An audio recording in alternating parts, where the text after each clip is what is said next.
Moirang Veterinary Hospital na konba mapham singda Numit Humni chupna Chathagadaba mass anti-rabies vaccination Ngasi Dagi Houdokkhre houjik phaobagi oina hospital asina konba mapham singda rabies lainagi symptom thengnaba leite hairi mass anti-rabies vaccination program adu district veterinary officer Bishnupur gi mityeng makhada Moirang Veterinary Hospital na sillaga pangthokpani maduda veterinary department ki joint director Dr. Vidyarani amadi Moirang Veterinary Hospital gi Dr. Vidya Chandra Mutumsu Sarukyaki mass anti-rabies vaccination program asiga mari leinana Moirang Veterinary Hospital gi Dr. Amana Phongdorakpada Numit Humni chupna pangthokadaba vaccination asi ayuk pung 8 tagi nungthil pung 1 fauba hospital asida anti-rabies vaccine kapthokani ngasi vaccination houdokpa asida Moirang Thana Lekai Kwakta Sandong Kwakta Sericulture Training Institute Prefabricated House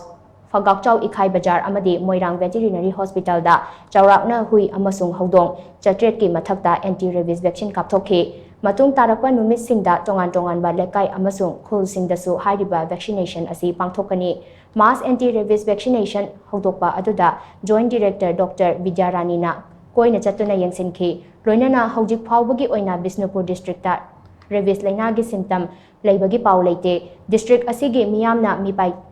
tawbiganu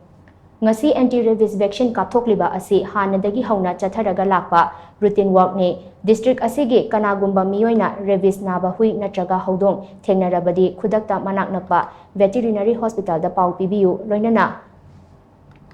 tokngada thajabiganu haina veterinary gi doctor singna appeal tawkhi nakal amaromda Kwakta Sericulture Training Institute ki Prefabricated House da leiba hui houdong singsu anti-rabies kapthokhi madugidamak Maitai Society Churachandpurna mari leinaba authority singbu thagatpa phongdorakli